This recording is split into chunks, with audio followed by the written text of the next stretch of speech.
Okay. Everyone, let me ask you a question. You guys just watched the flick and the short push.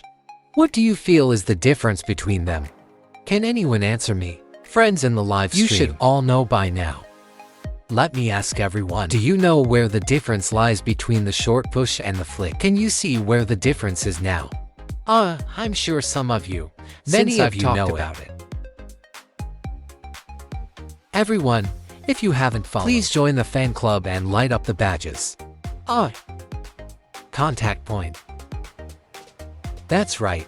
It's a matter of the contact Earlier point. I said for the short push, we are looking for the early point. But for the flick, it's about flicking the ball during something like a descending phase.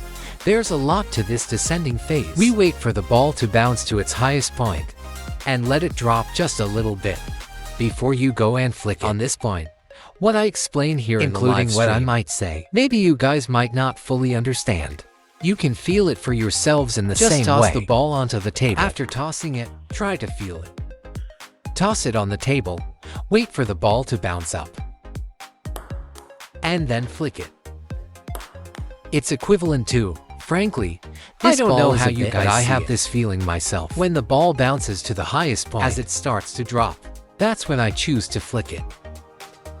But I don't know if everyone understands the point I'm making, or if you agree with it. If you have any questions, you can ask me and I will answer them for you. Any friends have questions? Are there any? Feel free to ask me.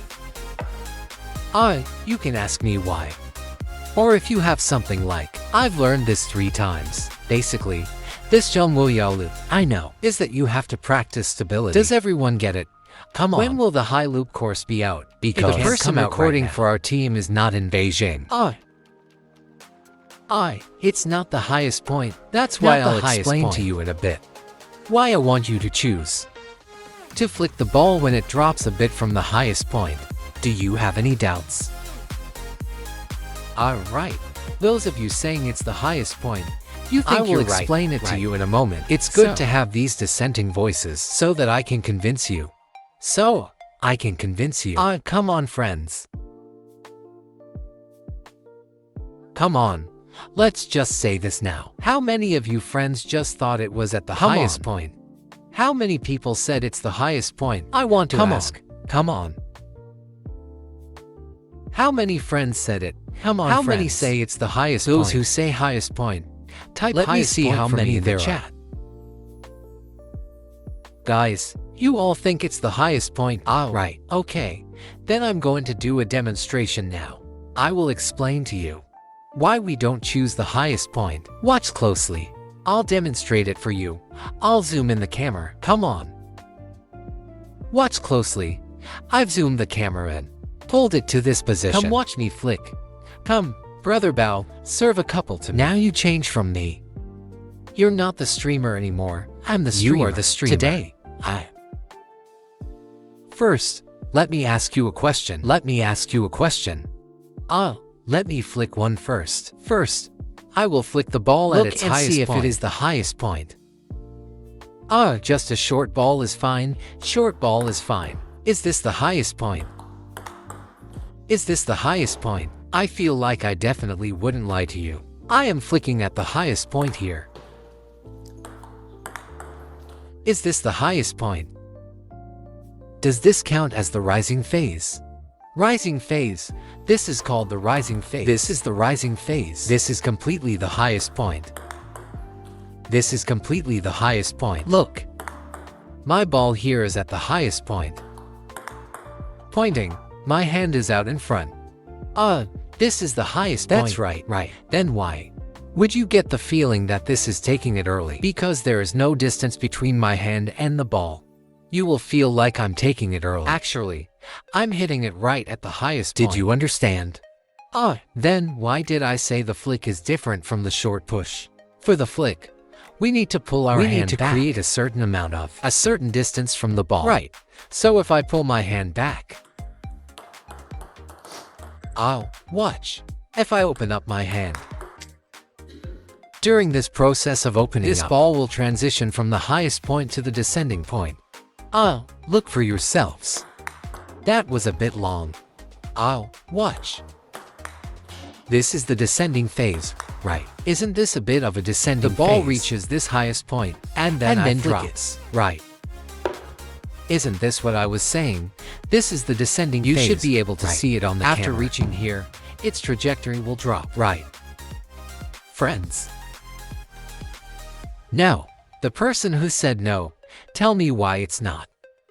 Tell me why it's wrong. Come, give me a couple. Is this the descending point? I'll let you see it clearly. Is it the descending point? Yes, right. This is the highest point. Because if I want to catch the highest point, there is no way for me to pull my hand back. Because whenever you pull your hand back, the timing of this ball will no longer be at the highest point. You can't possibly say that when I step like this, right? Nobody steps into flick with their hand already pulled back. You always step in, then open up. It's the sequence of steps. There's no such thing as stepping in with the hand already opened up. What I'm saying is correct, right? Including when we are in a match. We step into the table like this and flick like this. We don't step into the table to flick like this. I'm right, aren't I? So why do we choose the descending phase for the flick? First, the spin of the ball. It will become less and less spinny. You can try it yourselves, right? This ball. When it drops to the floor, the ball loses its spin. So in the descending phase, it doesn't have such intense spin. It doesn't have such intense spin. This is such strong spin anymore. Second is that our sense of space is established. We are more suited to flick. This way, we can create a sense of space and a point for combined force. Only then can you find a point to combine force with the ball. Only then can you execute the motion. Third is that we might not have judged yet whether this is actually short or long. So what if this ball, for example, is a long ball? Can't I choose to loop it? For instance, after I step in, as I prepare to take a backswing, I realize the ball is long. I can better naturally lower my body, and I can directly go and loop it. So in this case, do you think if we chose the highest point, would we still be able to execute the loop part? Could we still do these things? We couldn't. We couldn't do it. Furthermore, what else can we do during this time? While we prepare, look, and the moment I take my backswing, I can watch the opponent's positioning. For example, if he's standing to cover the straight line, and I can flick cross court. And if he's covering the cross court, I can flick down the line. Also, if his standing position is relatively close to the table, then what else can I choose? I can also choose to execute a short push. There will be more space options here. Can you understand what I mean? You understand, right? Do you grasp this? Do you agree? What is the purpose of my flick? Watch closely. With the flick, what we want is suddenness. We can't possibly flick unless this ball is a high ball inside the table. Then we can kill it with one shot, but under normal circumstances, we choose the speed and suddenness of the flick. In order to, after the flick, create an opportunity and link up for our next shot, instead of trying to kill the point outright with the flick. You understand what I mean? So this is our concept. If I were to play against you guys, amateur players, I could definitely just kill it with one flick. But if I play against someone of my own level, I can't possibly have this mindset. I have to think about how to link up the next shot. I need to flick to a spot that helps my next shot. So our thinking and this kind of awareness of ours needs to be corrected. Let's first take a look at the feeling of my flick. Here I can loop it. It was long. This is a cross-court flick. Flick down the line, right. Flick cross-court. Flick down the line, right. Flick down the line. See that? Flick down the line. Flick down the line. Flick cross-court. Right. I will always have a backswing. I can have a process of sudden acceleration. Only then can I produce this kind of suddenness. Understood? The pen hold grip is also the same. Look. Flick down the line. Flick cross court. There is no difference. Flick cross court. Whether it's our shake hand grip or pen hold grip, there is no difference. Our only difference lies in how we hold the racket. You can understand, right? Down the line. Cross court. Did you see, friends? Did you see? What should I pay attention to when I want to flick? In a moment, when I explain You it to just Brother listen Bao, to how I guide Brother Bao's movements. It's also possible that Problems Brother that Bao's emerge are the very problems you have. So, I will still let Brother Bao do the demonstration. Because Brother Bao, some mistaken issues on himself that are quite similar to yours.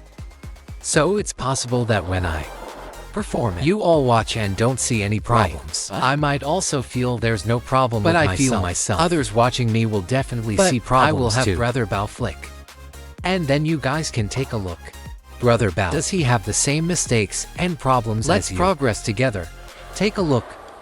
Come on. I'll come on.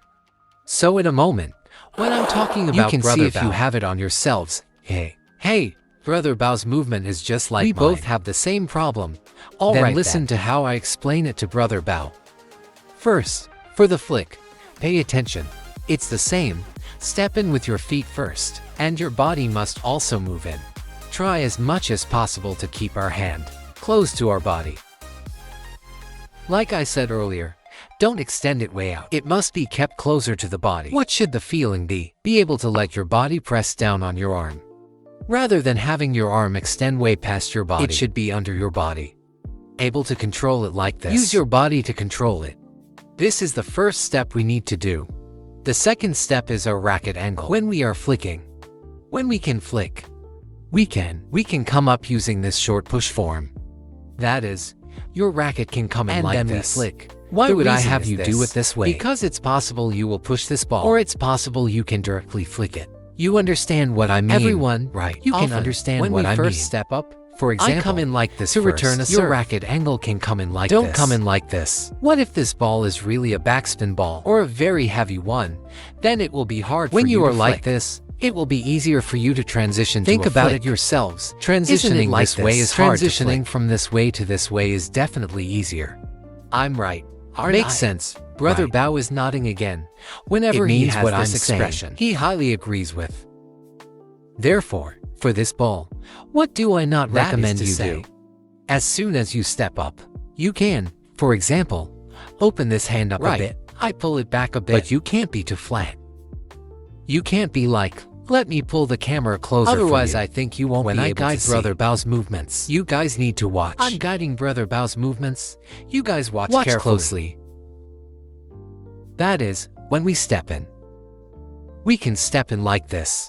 Right. If this ball is relatively heavy backspin, we can choose to push. But if you encounter this ball, it doesn't have it. When I can choose to flick, then we can naturally open up. And can choose to flick it. So, you can make two choices. You understand what I'm saying? Can you understand? If you understand, everyone type a wave in the chat. What should you pay attention to? Be too flat.